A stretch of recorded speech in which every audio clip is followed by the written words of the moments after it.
ButterBeanz, and today we're going to be making my grandma's special homemade robust cranberry sauce. So let's get started. Cranberries.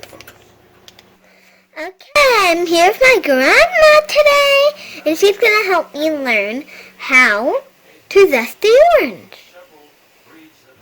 Okay, and be very careful not to grate your fingers, but you want to take the skin of the orange and rub it against the grater.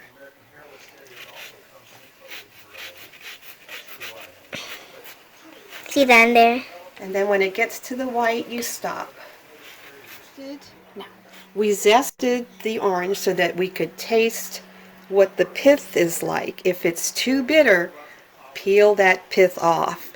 If it's not too bitter, you can chop up the whole orange and put it into the food processor. Because the pectin, part of that inside the orange, will make the cranberry sauce thick. Let's slice up the orange so that we can get it into the food processor and it will chop up a lot easier. Don't forget to put the zest in too. Don't forget to put the zest in.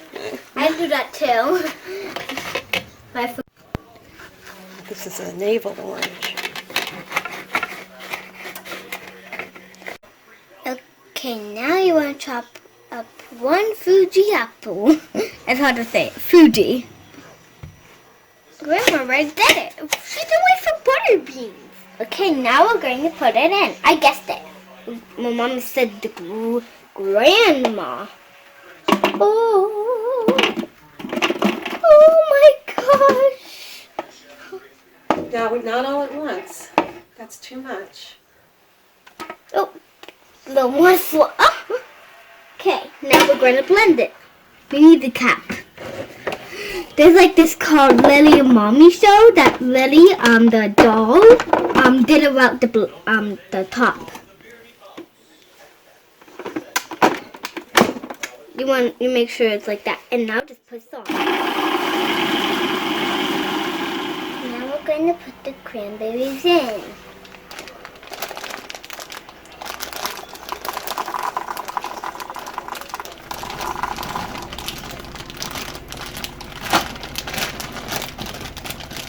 How much?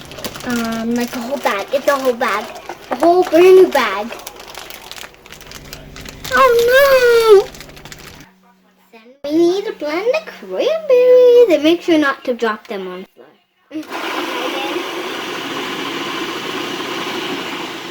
If it gets stuck, add 1 cup of water.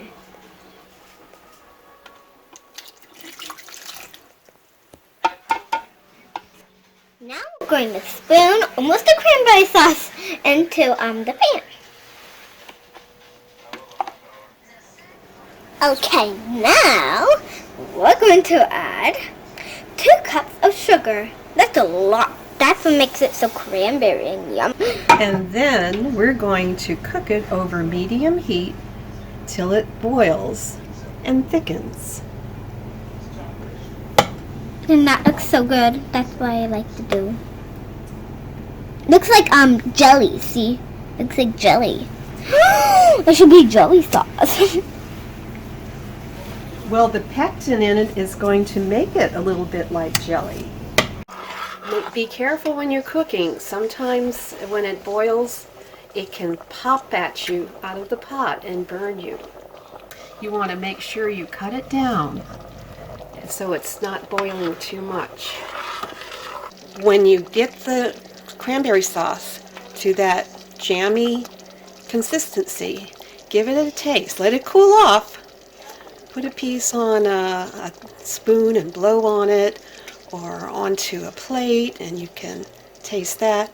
If you like the way it is, then just serve it up. If it needs a little more acid, add a little more orange juice. Okay, I hope you'll try this recipe at home. It's so yummy and becomes the best cranberry sauce at home. Thank you for watching. Bye. One big spoonful.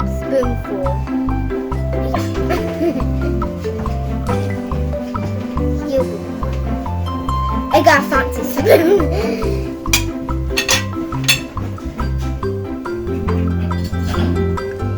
That's awesome.